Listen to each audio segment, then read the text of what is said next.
추경 관련해서 한 말씀 드리지 않을 수가 없습니다.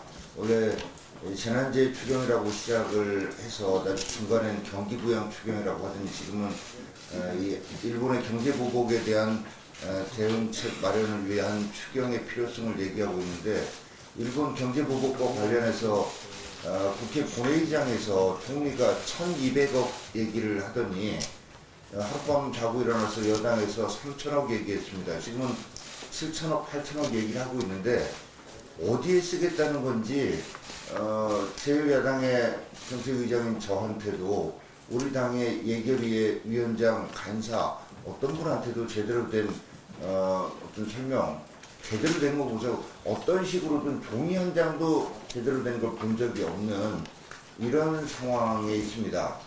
그래서 정말로 국민의 돈을, 철세를 어떻게 생각하는 정권인가 하는 것이 이런 자세 그대로 나타나고 있다고 생각됩니다. 언론에서도 이 정부가 일본의 경제보복에 대한 대응책 마련을 위한 추경이 필요하다고 한다면 어디에 쓰겠다는 건지 한번 좀 제대로 된 취재를 한번 해보시라는 말씀을 드리고 싶습니다.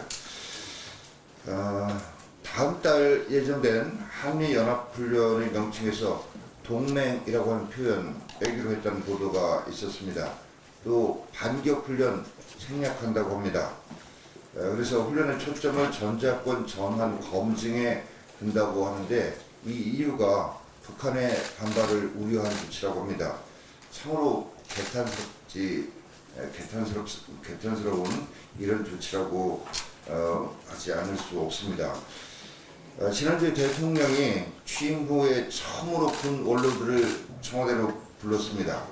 군 원로들 이구동성으로 한미동맹 강화의 필요성을 얘기를 했는데, 대통령이 이런 군 원로들의 얘기를 정말로 귀담아 들었는지 의심스럽습니다.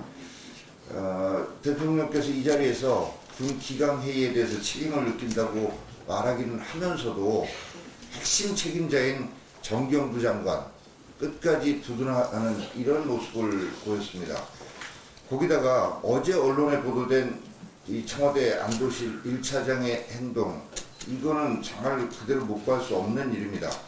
청담도에서 벌어진 잔만경 해프닝 사건 관련해서 이 주요 지휘관이 참석한 화상회의가 열렸는데, 청와대 안보실 1차장이 그 사단장을 직접 질책했다라고 하는 얘기인데, 군의 지휘 체계를 완전히 무시한 이 청와대 오소부리의 이런 모습에 대해서 정말 군 기강이 다 빠진 분위기를 합니다만, 군 내에서 이럴 수가 있냐라는 이런 술렁거림이 나오고 있다는 겁니다.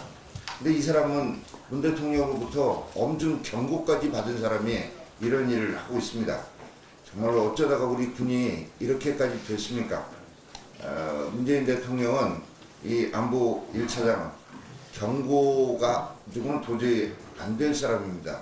엄중하게 책임을 묻고 정경두 장관에 대해서 국회에서 해임 건의안 처리될 수 있도록 해야 할 것이고, 국정조사에 응해야 한다는 이런 말씀을 드립니다. 이상입니다.